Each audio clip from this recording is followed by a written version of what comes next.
ओम शांति। 25 जून 2026 के ईश्वरीय महावाक्य। पहले सुनते हैं मुरली के मुख्य पॉइंट्स। बाबा ने कहा, सारा मदार याद पर है, लेकिन अब तक भी माया बहुतों को हैरान करती है।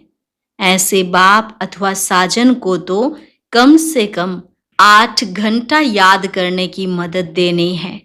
पिछाड़ी के समय एक बाप की याद ही काम आएगी। इसलिए उठते बैठते चलते फिरते सिर्फ याद में रहो।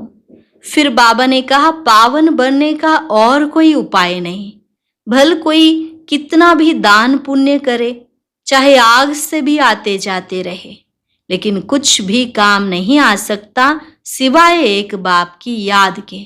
बाप तो तुम्हें गोरा बनाने आए हैं, लेकिन जो याद में नहीं रहते उनको माया का ऐसा जोर से थप्पड़ लगता जो एकदम काला मुंह कर लेते।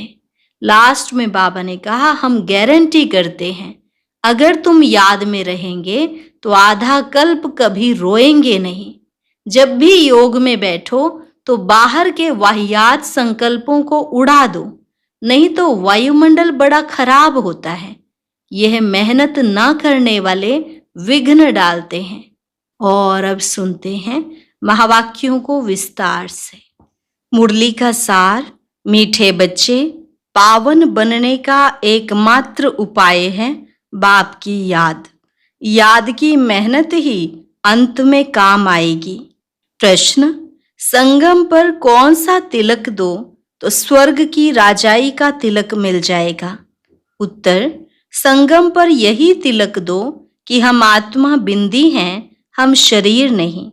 अंदर में यही घोटते रहो कि हम आत्मा हैं, हमें बाप से वर्षा लेना है। बाबा भी बिंदी है, हम भी बिंदी हैं। इस तिलक से स्वर्ग की राजाई का तिलक प्राप्त होगा। बाबा कहते हैं, मैं गारंटी करता हूं, तुम याद करो तो आधा कल्प के लिए रोने से छूट जाएंगे। ओम शांति। यह फुरना चाहिए कि मुझ आत्मा को बाप को जरूर याद करना है, तब पावन बन सकते हैं। मेहनत जो कुछ है वह यही है। जो मेहनत बच्चों से पहुंचती नहीं है, माया बहुत हैरान करती है।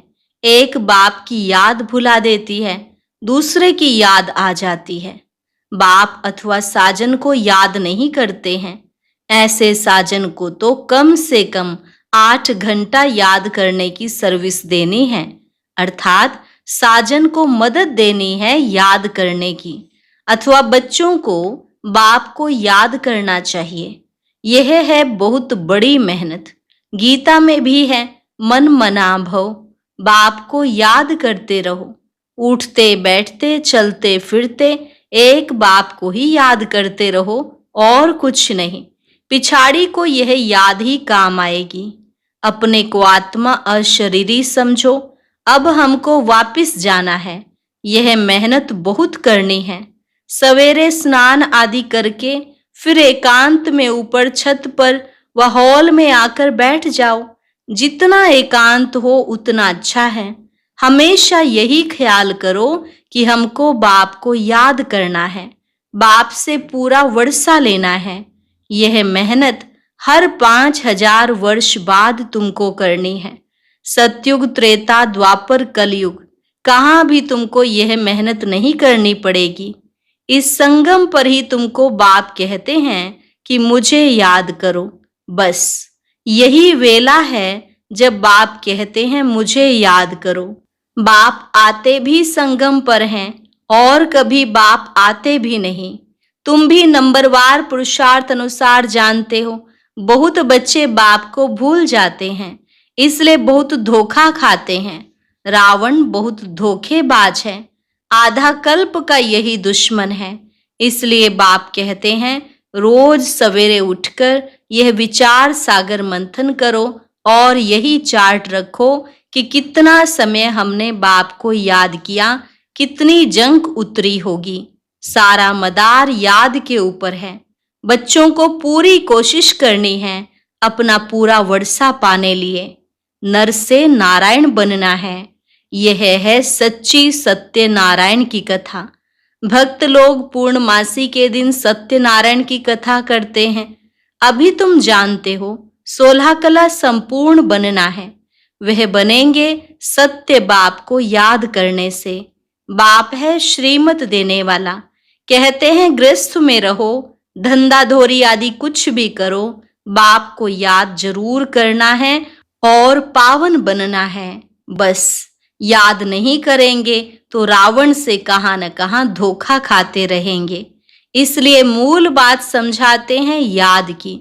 शिव बाबा को याद करना है। देह सहित देह के जो भी संबंधी हैं उनको भूल अपने को आत्मा निश्चय करो। बाप बार बार समझाते हैं अपने को आत्मा समझ बाप को याद करना है, नहीं तो फिर अंत में बहुत बहुत पछताएंगे, बहुत धोखा खाएंगे। कोई ऐसा जोर से थप्पड़ लगेगा जो माया एकदम काला मुंह करा देगी। बाप आए हैं गोरा मुंह बनाने। इस समय सब एक दो का काला मुंह करते रहते हैं। गोरा बनाने वाला एक ही बाप है, जिसकी याद से तुम गोरे स्वर्ग के मालिक बनेंगे। यह है ही पतित दुनिया। बाप आते ही हैं पतितों को पावन बनाने। बाकी तुम्हारे धंधे धोरी आदि से बाबा का कोई संबंध नहीं है। शरीर निर्वाह अर्थ तुमको जो करना है सो करो। बाप तो सिर्फ कहते हैं मन मना भव। तुम कहते भी हो हम कैसे पावन दुनिया का मालिक बने। बाप कहते हैं सिर्फ मुझे याद करो बस, और कोई उपाय पावन बनने का है नहीं। कितना भी दान पुण्य आदि करें, कितनी भी मेहनत करें, चाहे आग से आते जाते रहें, कुछ भी काम नहीं आ सकता सिवाय एक बाप की याद के। बहुत सिंपल बात है। इसको कहा जाता है सहज योग। अपने से पूछो हम अपने मीठे मीठे बाप को सारे दिन में कितना याद करते हैं। नींद में तो कोई पाप नहीं होते हैं, अशरीरी हो जाते हैं। बाकी दिन में बहुत पाप होते रहते हैं और पुराने पाप भी बहुत हैं। मेहनत करनी है याद की। यहाँ आते हो तो यह मेहनत करनी है। बाहर के वाहियात संकल्पों को उड़ा दो, नहीं तो वायुमंडल बड़ा खराब कर देते हैं। घर के खेती बाड़ी के ख्यालात चलते रहते हैं। कभी बच्चे याद पड़ेंगे, कभी गुरु की याद आएगी। संकल्प चलते रहेंगे तो वायुमंडल को खराब कर देंगे। मेहनत नहीं करने वाले विघ्न डालते हैं। यह इतनी महीन बातें हैं, तुम भी अभी जानते हो, फिर कभी नहीं जानेंगे। बाप अभी ही वर्षा देते हैं, फिर आधा कल्प के लिए निश्चिंत हो जाते हैं। लौकिक बाप के फुरने ख्यालात और बेहद बाप के फुरने में कितना अंतर है। बाप कहते हैं कि भक्ति मार्ग में मुझे कितना फुरना रहता है। भक्त कितना घड़ी घड़ी याद करते हैं। सतयुग में कोई भी याद नहीं करते। बाप कहते हैं कि तुमको इतना सुख देता हूं जो तुमको मुझे वहां याद करने की दरकार ही नहीं रहेगी। हम जानते हैं हमारे बच्चे सुख धाम शांति धाम में बैठे हैं, दूसरा कोई मनुष्य समझ ना सके। ऐसे बाप में निश्चय बुद्धि होने में माया विघ्न डालती है। बाप कहते हैं कि सिर्फ मुझे याद करो। तुम्हारे में जो अलाए पड़ गई है चांदी तांबा लोहा, तो वह निकल जाएगी। गोल्डन एज से सिल्वर में आने से ही 2 कला कम होती हैं। यह बातें तुम सुनते हो और समझते हो। जो सच्चा ब्राह्मण होगा उनको अच्छी रीति बुद्धि में बैठेगा, नहीं तो बैठेगा नहीं, याद टिकेगी नहीं। सारा मदार बाप को याद करने पर है। बार बार कहते हैं बच्चे बाप को याद करो। यह बाबा भी कहेंगे शिव बाबा को याद करो। शिव बाबा खुद भी कहेंगे मुझ बाप को याद करो। आत्माओं को कहते हैं हे बच्चों। वह निराकार परमात्मा भी आत्माओं को कहेंगे। मूल बात ही यह है। कोई भी आए तो उनको पहले पहले बोलो कि अल्फ को याद करो और कोई तिक तिक नहीं करनी है। सिर्फ बोलो अपने को आत्मा समझ बाप को याद करो। यही अंदर घोटना है। हम आत्मा हैं, गाते भी है ना तुलसीदास चंदन घी से, तिलक देते रघुवीर। तिलक कोई स्थूल थोड़े ही है। तुम समझते हो कि तिलक वास्तव में इस समय का यादगार है। तुम याद करते रहते हो, गोया राजाई का तिलक देते हो। तुमको राजाई का तिलक मिलेगा, डबल सिरताज बनेंगे। राजाई का तिलक मिलेगा अर्थात स्वर्ग के महाराजा महारानी बनेंगे। बाप कितना सहज बताते हैं। बस सिर्फ यह याद करो, हम आत्मा हैं, शरीर नहीं। हमको बाप से वर्षा लेना है। तुम जानते हो हम आत्मा बिंदी हैं, बाबा भी बिंदी है। बाबा ज्ञान का सागर, सुख का सागर है। वह हमको वरदान देते हैं, इनके बाजू में आकर बैठते हैं। गुरु अपने शिष्य को बाजू में बैठाकर सिखाते हैं, यह भी बाजू में बैठे हैं। बच्चों को सिर्फ कहते हैं अपने को आत्मा समझो, मामेकम याद करो। सतयुग में भी तुम अपने को आत्मा समझते हो, परंतु बाप को नहीं जानते हो। हम आत्मा शरीर छोड़ते हैं, फिर दूसरा लेना है। ड्रामानुसार तुम्हारा पार्ट ही ऐसा है, इसलिए तुम्हारी आयु वहां बड़ी रहती है, पवित्र रहते हो। सतयुग में आयु बड़ी रहती है, कलयुग में छोटी हो जाती है। वहां है योगी, यहाँ है भोगी। पवित्र होते हैं योगी। वहां रावण राज्य ही नहीं, आयु बड़ी रहती है। यहाँ आयु कितनी छोटी होती है, इसको कर्म भोग कहा जाता है। वहां अकाले मृत्यु कभी होता नहीं। तो बाप कहते हैं कि बाप को पहचाना है तो श्रीमत पर चलो। एक बाप को याद करो, अपने को आत्मा समझो। हमको अब जाना है, यह शरीर छोड़ना है, बाकी टाइम सर्विस में लगाना है। तुम बच्चे बहुत गरीब हो, इसलिए बाप को तरस पड़ता है। तुम बूढ़ियों कुब्जाओं आदि को कोई तकलीफ नहीं देते हैं। बूढ़ी को कुब्जा कहा जाता है। बूढ़ियों को समझाया जाता है बाप को याद करो। तुमसे कोई पूछे कहाँ जाती हो, बोलो गीता पाठशाला में जाते हैं। बच्चे प्रदर्शनी आदि पर कितना खर्च करते हैं, लिखते भी हैं फलाना अच्छा प्रभावित हुआ, परंतु बाबा कहते हैं एक भी ऐसे नहीं लिखता कि बरोबर इस समय बेहद का बाप इस ब्रह्मा तन में आया हुआ है, उससे ही स्वर्ग का वर्षा मिल सकता है। बाबा समझ जाते हैं कि एक को भी निश्चय नहीं हुआ है, सिर्फ प्रभावित होते हैं। यह ज्ञान बहुत अच्छा है, सीढ़ी ठीक रीति से दिखाई है, परंतु खुद योग में रहे तमो प्रधान से सतो प्रधान बने, वह नहीं करते। सिर्फ कहते हैं समझानी बहुत अच्छी है परमात्मा से वर्षा पाने की, परंतु खुद पाए वह नहीं। कुछ भी पुरुषार्थ नहीं करते। प्रजा ढेर बनेगी, बाकी राजा बने वह मेहनत है। हर एक अपने दिल से पूछे कि हम कहाँ तक बाबा की याद में रहे हर्षित रहते हैं। हम फिर से सो देवता बनते हैं। ऐसे ऐसे अपने साथ एकांत में बैठ बातें करो, ट्राई करके देखो। बाप को याद करते रहो तो बाप गारंटी देते हैं तुम आधा कल्प कभी रोएंगे नहीं। अभी तुम कहते हो बाबा आकर हमको रावण माया पर जीत पहनाते हैं। जो जितनी मेहनत करते हैं अपने लिए ही करते हैं। फिर तुम आएंगे नई दुनिया में, पुरानी दुनिया का हिसाब किताब भी चुकतू करना है, जबकि तुमको तमो प्रधान से सतो प्रधान बनना है। पावन बनने की युक्ति भी बताते हैं। यह है कयामत का समय, सबका विनाश होना है, नई दुनिया की स्थापना होनी है। तुम जानते हो हम इस मृत्यु लोक में यह शरीर छोड़ फिर नई दुनिया अमर लोक में आएंगे। हम पढ़ते ही हैं नई दुनिया के लिए, और कोई ऐसी पाठशाला नहीं जहां भविष्य के लिए पढ़ाते हो। हाँ, जो बहुत दान पुण्य करते हैं तो राजा के पास जन्म लेते हैं। गोल्डन स्पून इन माउथ कहा जाता है। सतयुग में तुमको मिलता है, कलयुग में भी जो राजाओं के पास जन्म लेते हैं उनको भी मिलता है।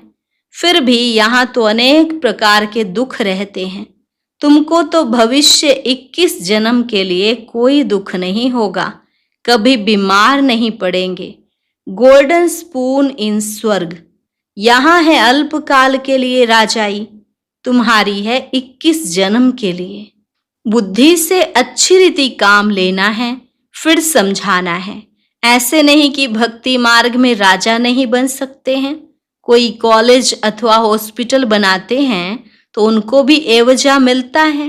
हॉस्पिटल बनाते हैं तो दूसरे जन्म में अच्छी तंदुरुस्ती रहेगी। कहते हैं ना, इनको सारी आयु बुखार भी नहीं हुआ, बड़ी आयु होती है, बहुत दान आदि किया है, हॉस्पिटल आदि बनाते हैं, तब आयु बढ़ती है। यहाँ तो योग से तुम एवर हेल्दी वेल्दी बनते हो। योग से तुम 21 जन्म के लिए शफा पाते हो। यह तो बहुत बड़ी हॉस्पिटल, बहुत बड़ी कॉलेज है। बाप हर बात अच्छी रीति समझाते हैं। बाप कहते हैं जिसको जहाँ मजा आए, जहाँ दिल लगे, वहाँ जाकर पढ़ाई पढ़ सकते हैं। ऐसे नहीं कि हमारे सेंटर पर आए, इनके पास क्यों जाते हैं, नहीं। जिसको जहाँ चाहिए वहाँ जाए। बात तो एक ही है। मुरली तो पढ़कर सुनाते हैं, वह मुरली यहाँ से जाती है। फिर कोई विस्तार से अच्छा समझाते हैं, कोई सिर्फ पढ़कर सुनाते हैं। भाषण करने वाले अच्छी ललकार करते होंगे। कहाँ भी भाषण हो, पहले पहले बताओ, शिव बाबा कहते हैं अपने को आत्मा समझ, मुझ बाप को याद करो, तो तुम्हारे विकर्म विनाश होंगे और पावन दुनिया का मालिक बनेंगे। कितना सहज समझाते हैं। अच्छा, मीठे मीठे सिकिलधे बच्चों प्रति माता पिता बाप दादा का याद प्यार और गुड मॉर्निंग। रूहानी बाप की रूहानी बच्चों को नमस्ते। रूहानी बच्चों की रूहानी बाप दादा को नमस्ते नमस्ते, गुड मॉर्निंग। शुक्रिया बाबा, शुक्रिया। धारणा के लिए मुख्य सार, बाहर के वाहियात व्यर्थ ख्यालातों को छोड़ एकांत में बैठ याद की मेहनत करनी है। सवेरे सवेरे उठकर विचार सागर मंथन करना और अपना चार्ट देखना है। जैसे भक्ति में दान पुण्य का महत्व है, ऐसे ज्ञान मार्ग में याद का महत्व है। याद से आत्मा को एवर हेल्दी वेल्दी बनाना है, अशरीरी रहने का अभ्यास करना है। वरदान, कंबाइंड रूप की सेवा द्वारा आत्माओं को समीप संबंध में लाने वाले कंबाइंड रूपधारी भव। कंबाइंड रूप की सेवा द्वारा आत्माओं को समीप संबंध में लाने वाले कंबाइंड रूपधारी भव। सिर्फ आवाज द्वारा सेवा करने से प्रजा बनती जा रही है, लेकिन आवाज से परे स्थिति में स्थित हो, फिर आवाज में आओ। अव्यक्त स्थिति और फिर आवाज, ऐसे कंबाइंड रूप की सेवा वारिस बनाएगी। आवाज द्वारा प्रभावित हुई आत्माएं अनेक आवाज सुनने से आवागमन में आ जाती हैं, लेकिन कंबाइंड रूपधारी बन कंबाइंड रूप की सेवा करो तो उन पर किसी भी रूप का प्रभाव पड़ नहीं सकता। स्लोगन, साधनों में बेहद के वैराग्य वृत्ति की साधना मर्ज होने ना दो। साधनों में बेहद के वैराग्य वृत्ति की साधना मर्ज होने ना दो। अव्यक्त इशारे सदा हर्षित रहने के लिए अपने नेचर को सरल बनाओ, सहनशील बनो। जो सहनशील बच्चे हैं वे अपनी सहनशीलता की शक्ति से कैसे भी कठोर संस्कार वाले को, कैसे भी कठिन कार्य को शीतल बना देते हैं, वह सहज कर देते हैं। सहनशीलता के गुण वाला गंभीर होगा और गहराई में जाएगा।